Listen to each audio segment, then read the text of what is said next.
Clip number 267۔ اس clip میں آپ قرآن پاک کی سورہ مائدہ کی آیت نمبر 101 سے 103 تک کی تلاوت، ترجمہ اور تفسیر قرآن صراط الجنان سماعت فرمائیں گے۔ بسم اللہ الرحمن الرحیم۔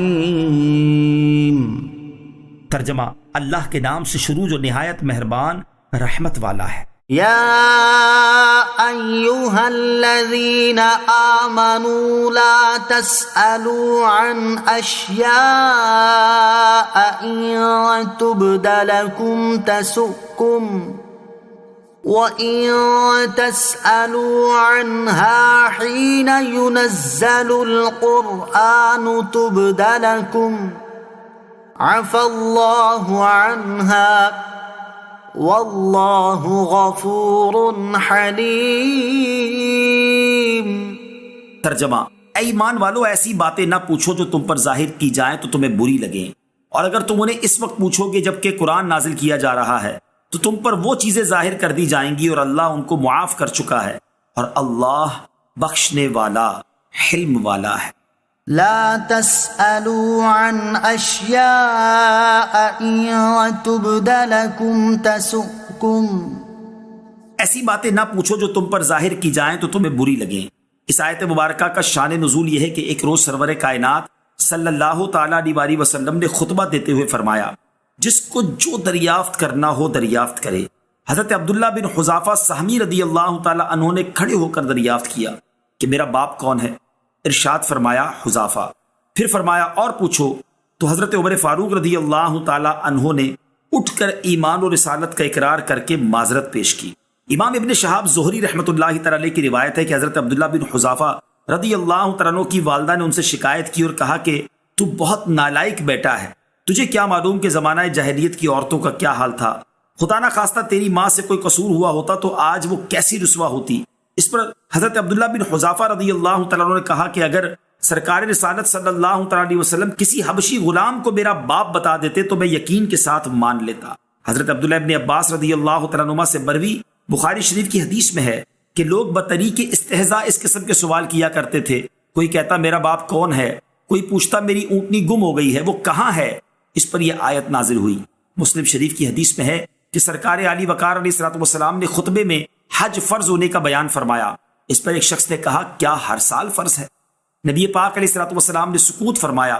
سائل نے سوال کی تکرار کی تو ارشاد فرمایا، جو میں بیان نہ کروں اس کے در پہ نہ ہو، اگر میں ہاں کہہ دیتا تو ہر سال حج کرنا فرض ہو جاتا اور تم نہ کر سکتے۔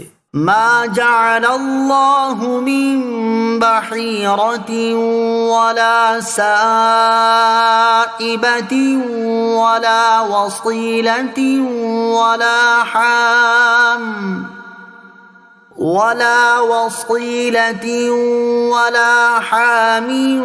ولكن الذين كفروا يفترون على الله الكذب وَأَكْثَرُهُمْ لَا يَعْقِلُونَ۔ ترجمہ: اللہ نے بحیرہ اور سائبہ اور وسیلہ اور حام کو مقرر نہیں کیا، لیکن کافر لوگ اللہ پر جھوٹا بہتان لگاتے ہیں اور ان میں اکثر بے عقل ہیں۔ ما جعل اللہ، اللہ نے مقرر نہیں کیا۔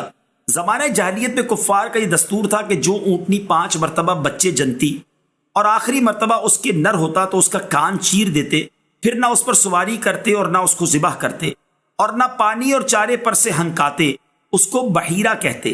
اور جب سفر درپیش ہوتا یا کوئی بیمار ہوتا تو یہ نظر کرتے کہ اگر میں سفر سے بخیریت واپس آؤں یا تندرست ہو جاؤں تو میری اونٹنی سائبہ ہے، اور اس اونٹنی سے بھی نفع اٹھانا بحیرہ کی طرح حرام جانتے اور اس کو آزاد چھوڑ دیتے۔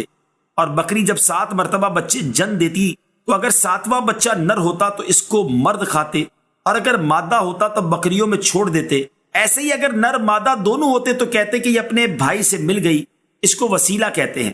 اور جب نر اونٹ سے 10 مرتبہ اونٹنی کو گھابن کروا لیا جاتا تو اس کو چھوڑ دیتے، نہ اس پر سواری کرتے، نہ اس سے کام لیتے، اور نہ اس کو چارے پانی سے روکتے، اس کو الحامی کہتے۔